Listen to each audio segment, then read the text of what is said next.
não parar, não precipitar e não retroceder. Então dizer que eles sabe quando nós vamos parar? Nunca. Nunca na sua porca vida. Né?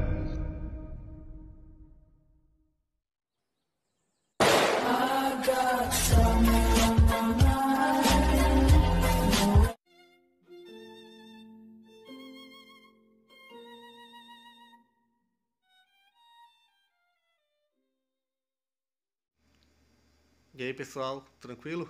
Então vem aqui antes do vídeo começar, pedir para vocês se inscreverem, quem não for inscrito, compartilhar, curtir, comentar.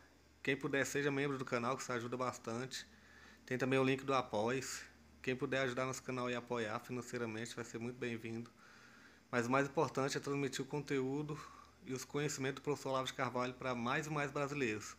Então compartilhe e ajude aí nossa causa.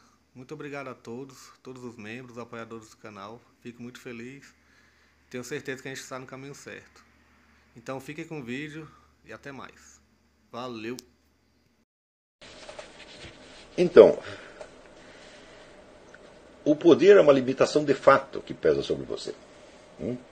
A autoridade é uma limitação aceita e autoimposta para se livrar de uma outra limitação que lhe parece pior no momento.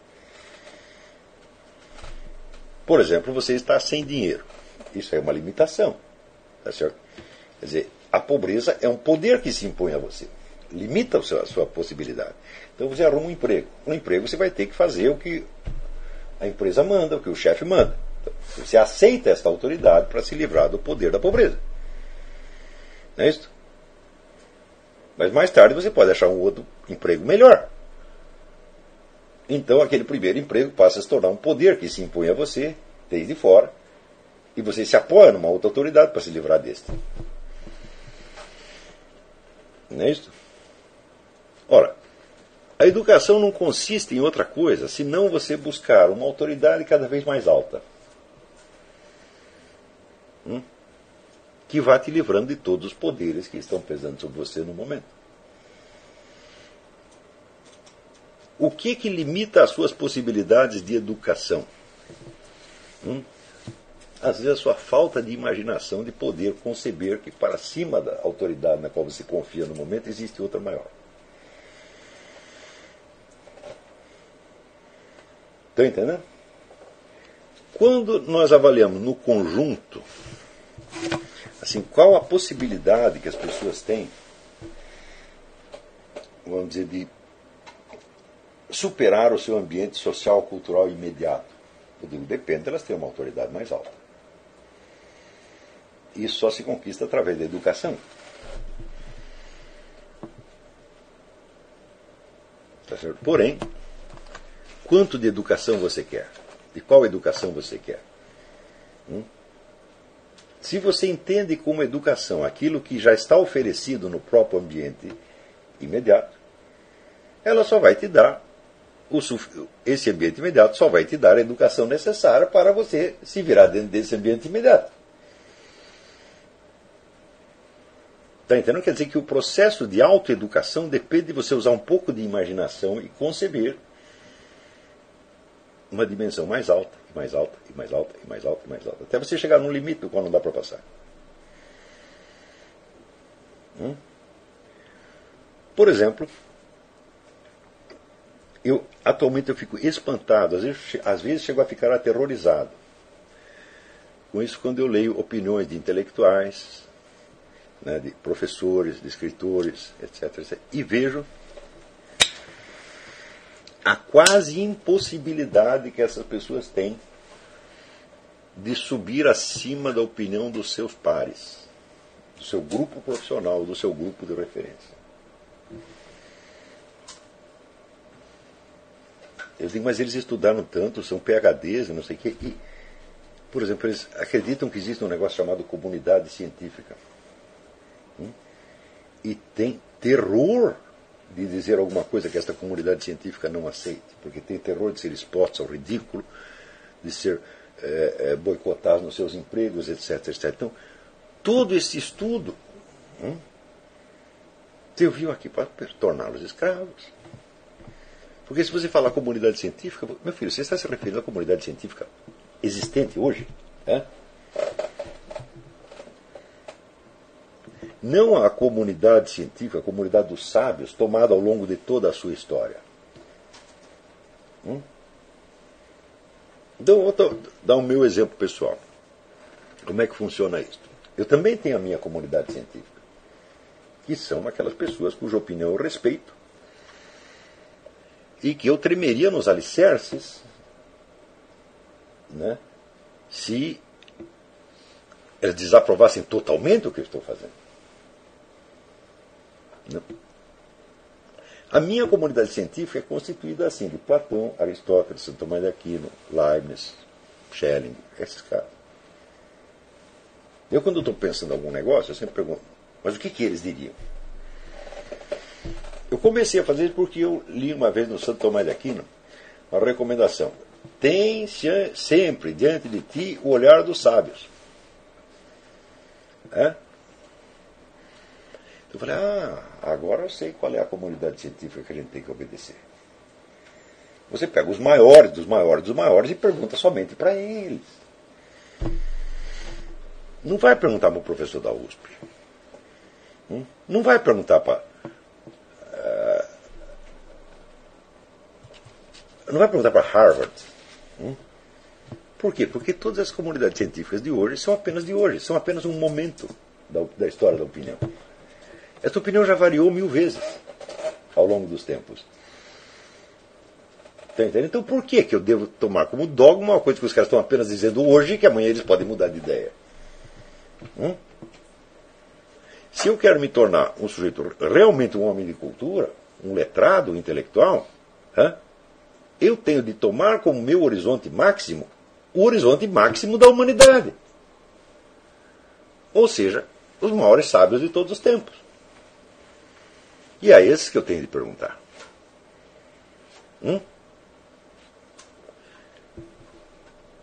Se você fizer isso, você vai notar, em primeiro lugar, o seguinte, que, tomados como conjunto, esses grandes sábios têm um número muito menor de convicções do que qualquer comunidade social, comunidade acadêmica de hoje em dia. As comunidades acadêmicas estão cheias de crenças. Acredito nisso, mais nisso, mais nisso, mais nisso, mais nisso. E você discordou num pedacinho, eles já começam a achar que você está louco. Ou que você está com treta, ou que você recebeu um dinheiro para dizer aquilo. Tá certo? Agora, se você leva a mesma questão, fala, mas peraí. Vamos perguntar aqui para Leibniz, Platão, Aristóteles, reúne todos eles. Muito provavelmente o que eles vão te dizer, meu filho, eu não sei. Também não sei. Tenta, experimenta, vê se dá certo. Porque os pontos em que eles estão de acordo, aquilo que o Mário Ferreira dos Santos chamava uma tese meguística, quer dizer, o conjunto das teses positivas subscritas por toda a filosofia universal, são de natureza muito genérica. Não tem a solução para problemas concretos. Então, problemas concretos, né? Os sábios provavelmente confessariam os seus limites, que são o quê? Os limites reais da inteligência humana. Quer dizer, os limites que Aristóteles não transpôs, Leibniz não transpôs, né?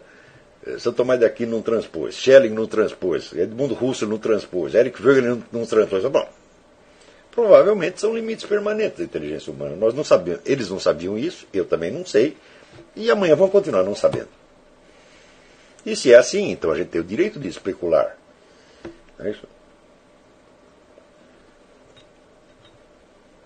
Agora, como é que você faz para você se colocar sob a autoridade destes e se livrar da autoridade do meio intelectual atual, mesmo tomado nas suas expressões mais cultas?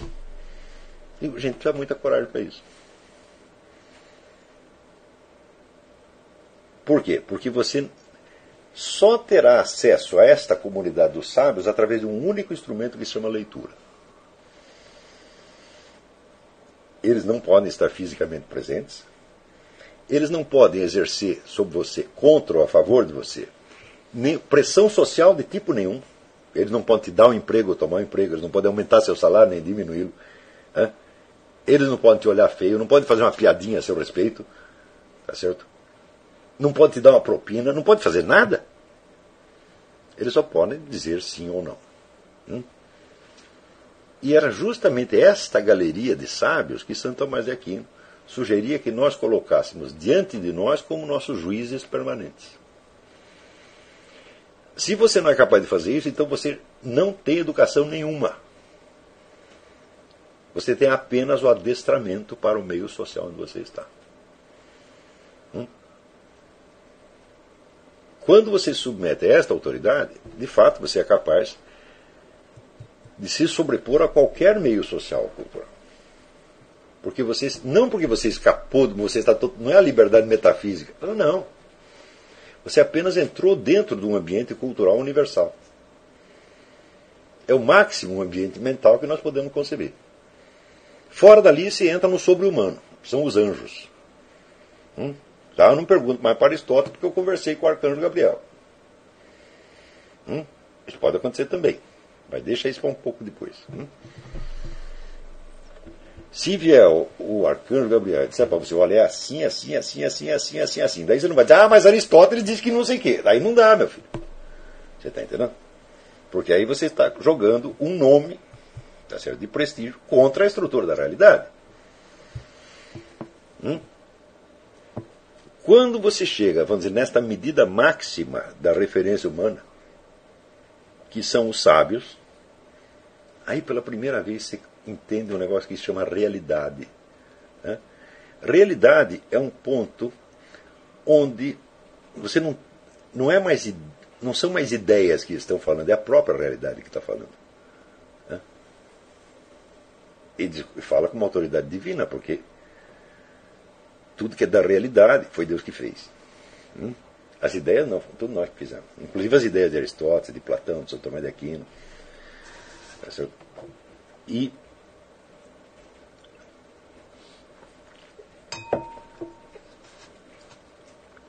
quando você entra já numa esfera, vamos dizer, de autoridade profética, aí já não se trata mais de uma ideia, de uma opinião, de uma doutrina. A palavra profeta vem do verbo grego profero, quer dizer mandar acontecer, fazer, produzir. Então, essa é a característica do verbo divino. O verbo divino não faz teoria, ele manda acontecer. Então, quer dizer, é a própria realidade que está te falando. Claro, isso é uma dimensão maravilhosa.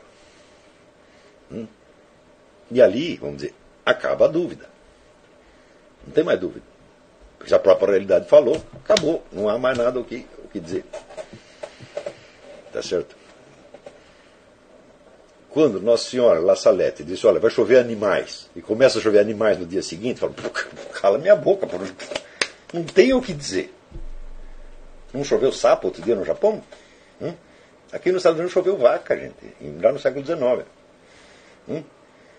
Então, são fatos que a gente acumula, e que a gente vê, esses fatos foram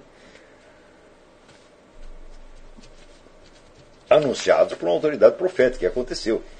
Então, eu falo, bom, aí eu entendi onde é que termina o mundo da especulação humana e onde começa o mundo da realidade. Está entendendo? Realidade é aquilo para além do qual não tem mais ideia, não tem mais teoria, não tem mais nada, é o fato consumado. Está compreendendo? Mas deixemos isso um pouco para dentro. Nós temos que chegar, vamos dizer, a esta dimensão da verdadeira educação, que é você tomar o universo dos sábios como seu juiz, seu tribunal e sua autoridade, e não aceitar mais nenhuma outra abaixo dela.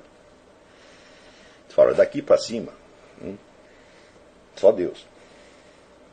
Perguntei para Platão, ele não sabe. Para Aristóteles, ele não sabe. Perguntei para Confúcio, ele não sabe. Perguntei para Lao Tse, ele não sabe. Perguntei para o Shankaracharya, ele também não sabe. Acabou. Dançou. Daqui para dentro só Deus sabe. Agora, Deus, quando abre a boca, não é uma opinião. É um fato brutal. E não adianta você querer achar uma explicação para este fato. Isso é fundamental. Os fatos da ordem divina, eles não têm explicação, eles acabam com toda explicação. Então,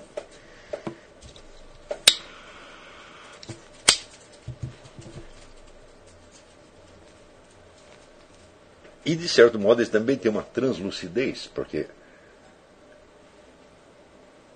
a hora que você entende o que é o poder divino em ação, tá certo? Você vê que não há o que discutir ali.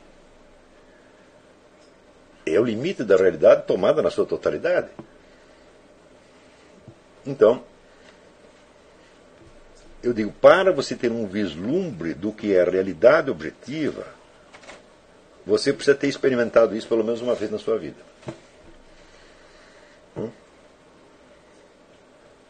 Mas você só vai experimentar se você for abandonando essas sucessivas autoridades que foram, por sua vez, te libertando de sucessivos poderes anteriores, até você chegar no limite do conhecimento humano. No limite da inteligência humana. E o limite da inteligência humana é o quê? É a galeria dos sábios. Está entendendo? Então, outro dia um aluno me telefonou, né, e falou, não, mas eu não posso entrar em conflito com a opinião dos meus pares. Né? E quais são os seus pares? Os meus são Aristóteles, São Tomás de Aquino. Eu pergunto para eles. Para os outros não pergunto nada. Eu vou perguntar para o seu Zé Mané da esquina? Hã? Eu vou perguntar para o Emir Saad? Eu vou perguntar para o chefe do departamento? Não sou palhaço. Agora, se você aceita isso, a sua educação acabou, meu filho. Está entendendo?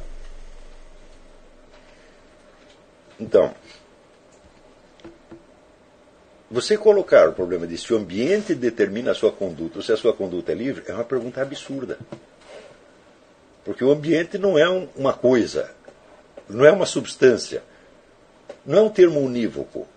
O ambiente é uma série de círculos, de determinações mutuamente contraditórias, entre as quais você tem que escolher. E a sua liberdade não consiste, vamos dizer, em não estar determinado em nada, mas em escolher o que te determina. Essa é a nossa liberdade. A liberdade de não ser determinado é divina. A liberdade de não ser determinado só um pode ter. Presta atenção, isso é fundamental. Só Deus pode ter essa liberdade. A liberdade de não ser determinado por nada só um pode ter, porque ele vai determinar o resto. E quem estiver por perto vai ser determinado por ele. Então não venha negar, vamos dizer, a liberdade humana, não venha pregar o determinismo, alegando que você não tem uma liberdade divina. Isso não faz sentido. Porque que sentido faria uma criatura finita e mortal ter uma liberdade infinita e eterna? Não cabe, é? Então, se nós somos uma criatura limitada e mortal, nós também vamos ter uma liberdade relativa, temporária, condicionada. Mas nós não seremos totalmente determinados pelo ambiente, porque o ambiente não pode determinar nada. O ambiente não se determina sequer a si mesmo. O ambiente é constituído de círculos de influências superpostas contraditórias. Esta é a realidade. Então, veja aqui, nós não podemos descrever isso nem em termos de determinismo e nem em termos de livre-arbítrio. Nós podemos descrever em termos de distintas determinações e escolhas entre determinações.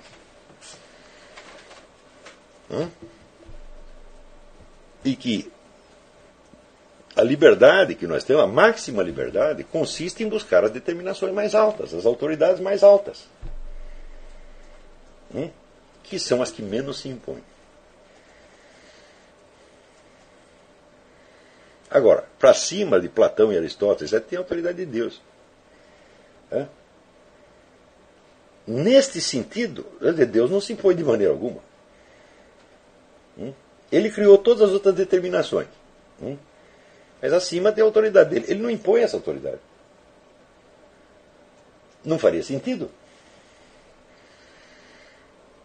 Porque tudo aquilo que já está imposto não é autoridade, é poder. Não é isso?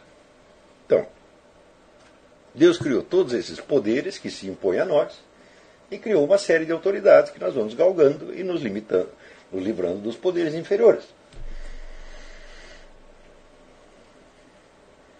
Tá certo? E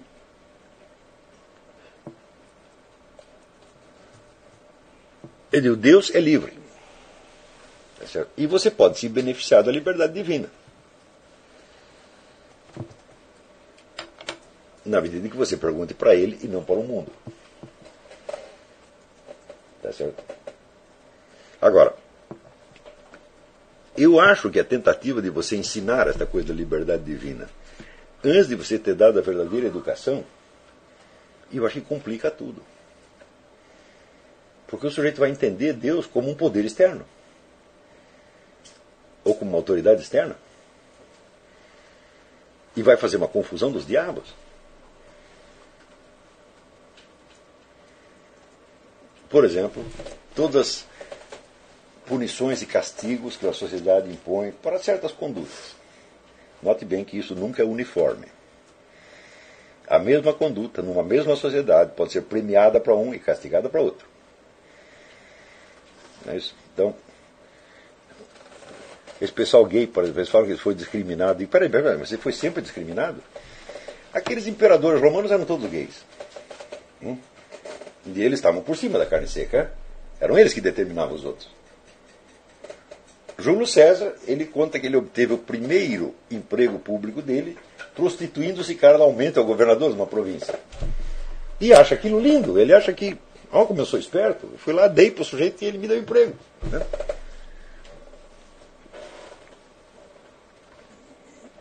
Para ele, isto foi uma conquista da liberdade dele. Ele conseguiu algo por este meio. Agora, se ele não quisesse fazer isto, não é isso? E se ele não fosse gay? Quer dizer, olha, o único jeito de você ter esse emprego é você dando para o sujeito. Bom, se você é gay, você está subindo um degrau na esfera da sua liberdade. Eu consegui o que eu queria. Agora, se você não é gay, então isso é uma imposição brutal desde fora. Está entendendo? Então, pode haver uma classe, quer dizer, um tipo de pessoa que será sempre discriminado, mas não pode haver. Isso é impossível. Todos os discriminados, em outras circunstâncias, são discriminadores. Isso é absolutamente inevitável. Não tem como escapar. Tá certo? Então, a ideia mesmo, vamos dizer, dos excluídos e os exclusores ou excludentes é uma noção, vamos dizer, funcional e relativa, que hoje nos é apresentado como se fosse uma definição substantiva de entidades, né, físicas, substanciais. Mas isso é uma fraude monstruosa. Isso é estupidificar você. Não é isso? Então, por exemplo, Calígula, quando via um sujeito bonitinho, ele dizia para os soldados dele, você vai lá, capa aquele sujeito, e quando ele, né, cicatrizar, você traz aqui que ele vai ser minha noiva. Calígula era gay. Ele foi discriminado, foi perseguido. Né? Mao Tse Tung, ele comia tudo que andava. Mao Tse Tung não era gay, ele era qualquer coisa. Ele comia tudo que se movia. Entendeu? Então, podia ser uma camponesa, podia ser um guardinha do palácio, ele viu um guardinha novo, que era aquele ali. Mas eu quero. Pronto, já foi. Está entendendo? Não dá tempo de dizer não. Então, coitado do Mao Tse Tung, foi discriminado, perseguido. É isso? Faça uma conta. Quantos presídios tem no Brasil e quantos estupros acontecem dentro dos presídios? Todo estupro acontecido em presídio é um estupro homossexual. Por definição. Os gays são perseguidos? Você acha? Se soma a totalidade das violências contra homossexuais que houve nos últimos 100 anos, não dá o que as violências homossexuais cometidas nos presídios brasileiros durante uma semana. No entanto, você pode negar que, sob certos aspectos, os gays são perseguidos, são discriminados? Claro que são. Você está entendendo? Mas é a composição, vamos dizer, do próprio ambiente social, cultural, histórico, humano, é feita dessas camadas de influências superpostas e contraditórias. Isto é a realidade. Nós aprendemos a nos relacionar com a realidade na medida que nós vamos percebendo esses vários elementos. Só que é o seguinte: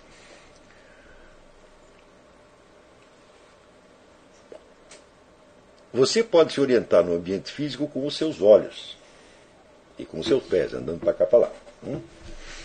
Mas nós vimos que para você se orientar no ambiente físico, você precisa do auxílio do ambiente familiar. Como é que você se orienta no ambiente familiar? Também pelos olhos? Como é que você aprende assim o que a sua mãe quer que você faça, o que ela não quer que você faça? Não, é um código muito mais complicado do que simplesmente olhar. Há um conjunto, vamos dizer, há toda uma escala, vamos dizer, de tonalidades emocionais diferentes que você tem que aprender. Isso não é visual mais. Então isso quer dizer que para você se orientar no ambiente físico, você precisa da ajuda do ambiente familiar. E para se orientar ao ambiente familiar, você precisa subir um grau na escala de abstração. Agora, a sua mãe é o seguinte: quando ela não gosta do negócio, ela grita com você ou te dá uma chinelada na bunda. Ou dava antigamente. Agora os deputados fizeram uma lei que não pode mais. Tá certo?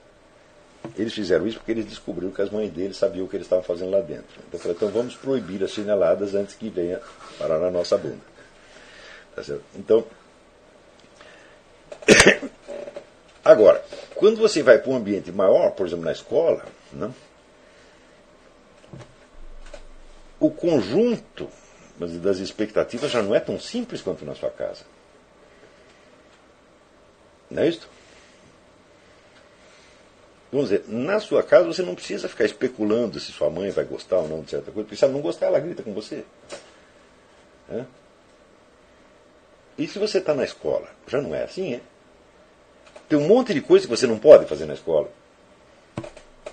Mas que ninguém vai te dizer que não pode fazer. Você, de certo modo, tem que adivinhar. Então você vai ter que subir um grau a mais na abstração. Você sobe nos graus de abstração através da linguagem. Ora, como é que você faz, por exemplo, quando você já está, por exemplo, você está na universidade, bom, eu quero me adaptar agora ao gosto da comunidade científica, a comunidade acadêmica. Eu não quero que eles riam da minha cara, eu não quero que eles me tirem o emprego, eu não quero que eles me expulsem daqui. Eu quero ser um sujeito que é bem quisto no meio acadêmico. Como é que você vai saber o que o meio acadêmico gosta ou não gosta? Eles vão te dar chinelada? Eles vão gritar com você?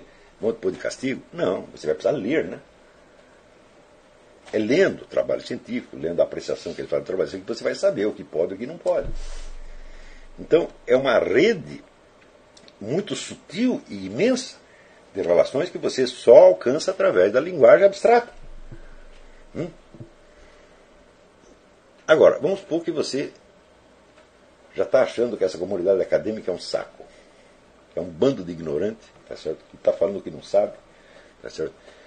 E que está enganando todo mundo. Bom, então eu quero subir na abstração, eu vou pegar os sábios. Eu não quero mais este ambiente acadêmico de agora, porque ele é limitado espacialmente e temporalmente. Ele é provinciano. Não é isso?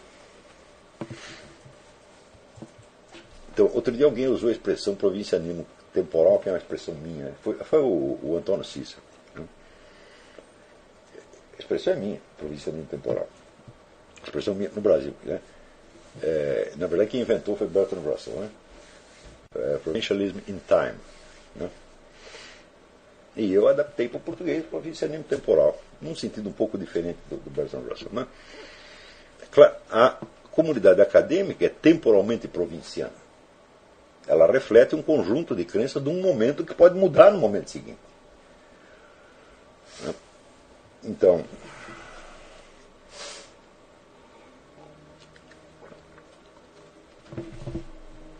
Então você quer uma coisa melhor, mais séria, mais próxima da objetividade. Bom, então você pode subir até os sábios. Fala, bom, aí é o seguinte. As opiniões da comunidade acadêmica serão de algum modo trazidas a você. Mas essas você vai ter que buscar. Quer dizer, você vai ter que chegar ao máximo domínio da linguagem abstrata que existe para você poder ler Platão, Aristóteles, Santo Tomás de Aquino, Leibniz, Husserl, etc, etc. É você que vai buscar essa autoridade. Você vai pedir pelo amor de Deus para chegar lá. Ninguém vai impor isso a você. E é exatamente o que vocês estão fazendo aqui.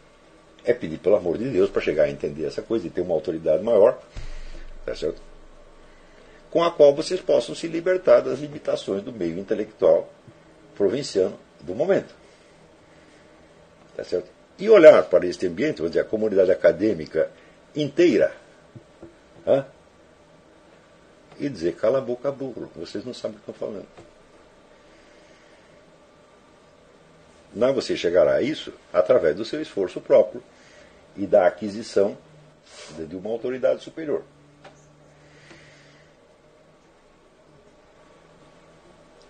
Então, com tudo isso, você vê que o problema da liberdade está intrinsecamente ligado às determinações. Elas não são o contrário.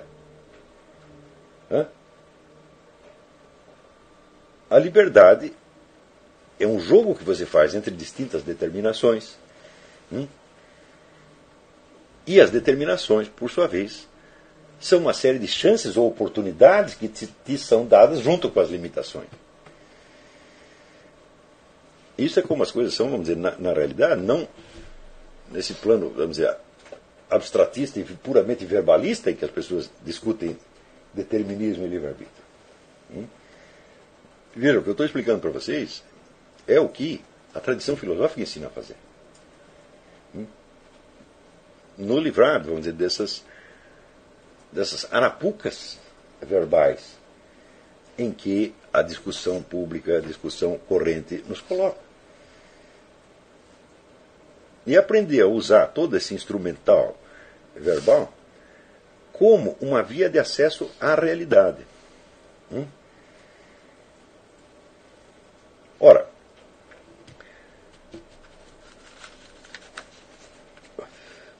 então tudo isso, vamos dizer, tem que agradecer aqui ao Carlos Rabelo por a sua pergunta, nos ter dado toda esta chance de explicar. Eu estava querendo falar disso mesmo, mas daí a carta veio aí a calhar.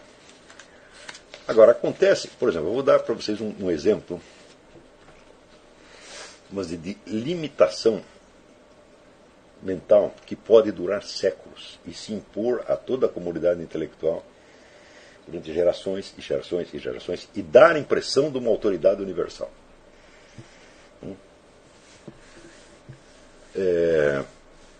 No começo da modernidade,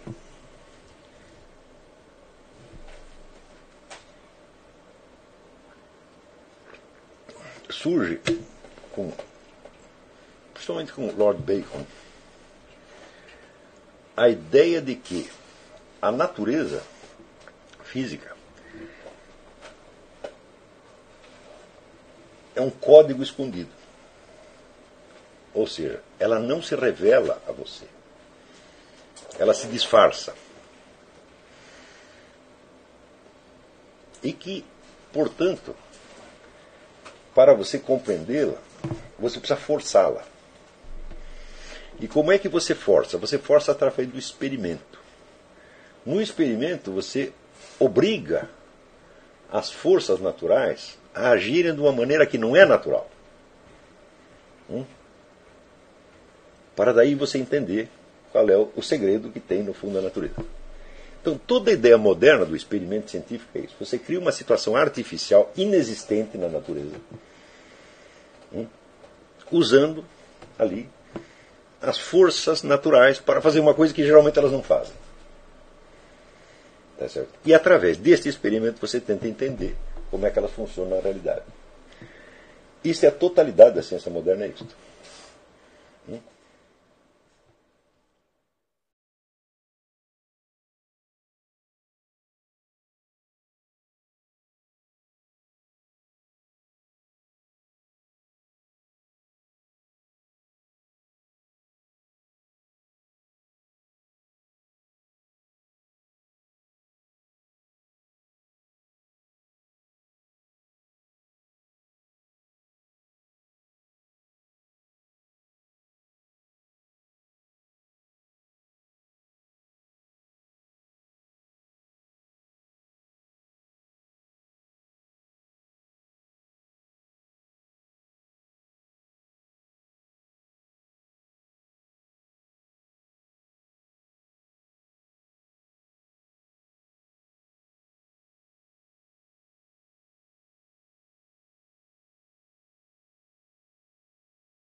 Chegamos a mais um final de uma aula, de um vídeo. Espero que tenham gostado. Quem não se inscreveu ainda, se inscreva, compartilhe, comente. Ajude o nosso canal, apoie, seja membro. E ajude o nosso canal a chegar a cada dia a mais brasileiros que precisam muito do conhecimento do professor Olavo de Carvalho. Então é isso aí, fique com Deus, até o próximo. Valeu! Então é isso aí, pessoal. Que é o nosso canal. Que são alguns livros que eu já li. A maioria foi doação, mas alguns eu adquiri, professor Olavo de Carvalho. Alguns livros se perderam aí que eu emprestei. Professor Alexandre Costa. A Bíblia Sagrada. 10 lições sobre Karl Marx. Indico a não ler esse livro, que é muito ruim mesmo. Alguns pensadores aqui que realmente, como o professor Olavo de Carvalho disse, não são pensadores. Valeu, tamo junto aí. Apoie nosso canal, seja membro.